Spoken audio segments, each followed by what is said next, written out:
Alright then. It's taken us a lot of effort. 2.5 hours of gameplay, 41 painful deaths. But we're here. We have made it to Network Room B. This is our last bid for freedom. It's simple. It's just one computer. It's our one path to freedom. Let's do this. Well, what else are we gonna do? We're gonna scream for help. And it works. After all of this effort, we get a room that works. We get the SOS signal sent. And what happens? Nothing. No one hears it. There is no response. This is the most depressing scene I have seen in anything for ages. It's just all that effort and nothing until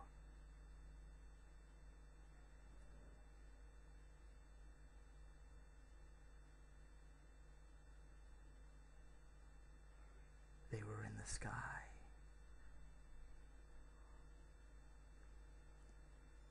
Suddenly, unexpected genre change. That's right. Holdover just turned into a shooter. I could not have predicted this. This is just so sudden.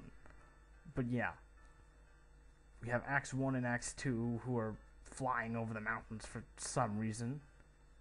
And they're talking to each other about, well, my basic minor things because they're in the middle of war or something. But hey, I think that's an SOS. Oh. Crap. And we've been forgotten. Hope spot. But anyway, that's not relevant because guess what? Battle's about to commence. Act 2, engaging. And this is pretty much the game's last challenge. It's very, very basic. In terms of actual, like, Danmaku, every enemy shoots a named bullet at you, and it's just destroy 70 and you win. Get hit once and you start over.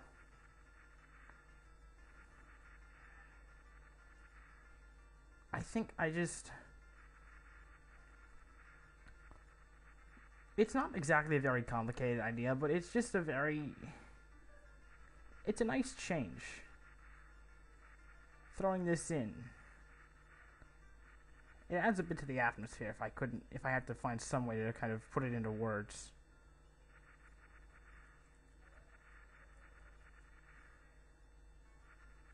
It's a strange thing to go through because, I mean, if you remember, there was a war going on, and that's kind of how Murray ended up in this whole mess. And now it looks like the war's basically going to get her out of it. Because hell, if there weren't these enemies to fight, the Axe planes wouldn't be flying over the mountains, and they wouldn't hear the SOS signal, so... I'm reading far too far into this, probably. Yeah, it does get really rather mean for the last 20 ships or so. It is still, yes, just aimed, but the fact that you have to kind of maneuver yourself to get into position to shoot them makes things kind of awkward.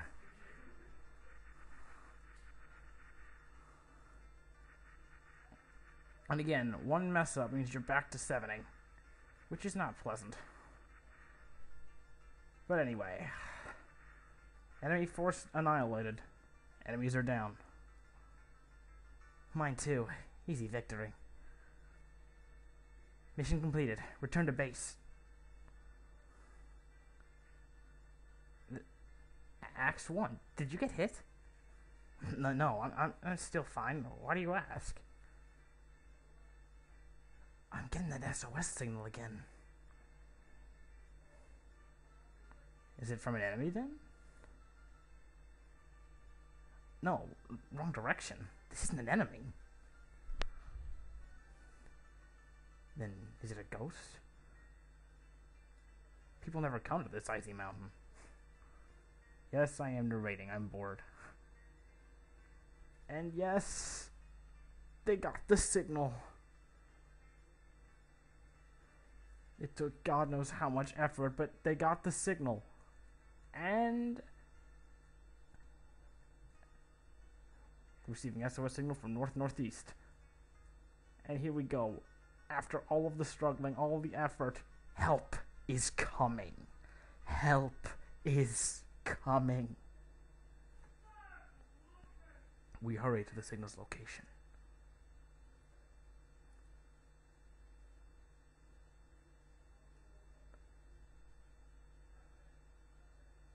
Aye!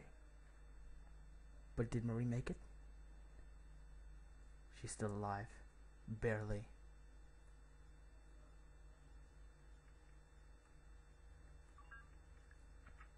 And it's just one last climb to the end of the game. Unfortunately, it's the one climb I'm probably the worst at. So, I may or may not mess this up a few times.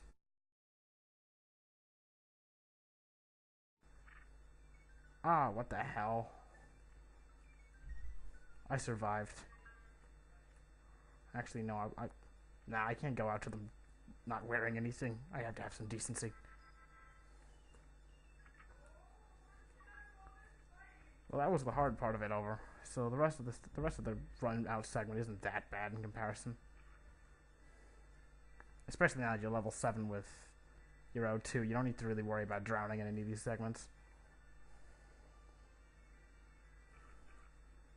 You do have to wait for more platforms to come down to you, though. Why do these things move so slow? How do they just kind of scoop Marie off the ground?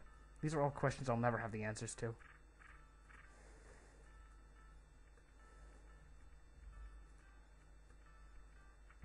And you get to Network Room C. And freedom! 2 people with thick clothing are here. They seem to be surprised. Well, yeah, you've come out of this damn ruin from God knows how long. And somehow they magically speak your language. Apparently in all the time you've been stuck in there, language hasn't changed in the slightest. But, well, that's a good thing. But yeah, after all that trouble, Marie is understandably kind of exhausted and collapses.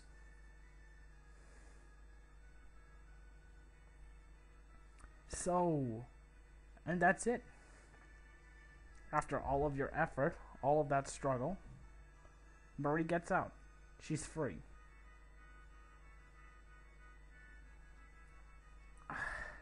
It's just great to feel.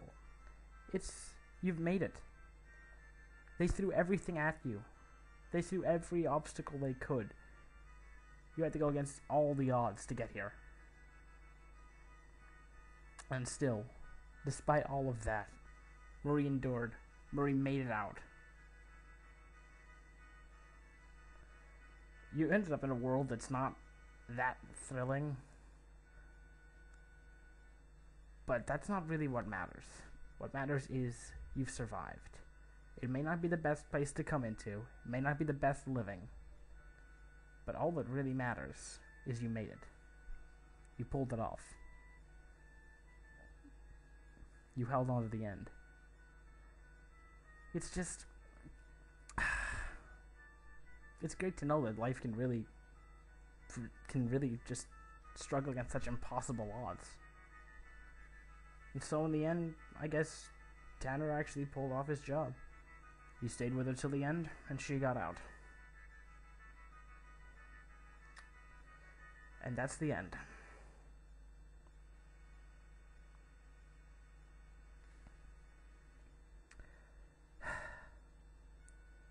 This is Rakan Ken, and this is the end of Let's Play Holdover. I hope you've enjoyed this as much as I have. Good night.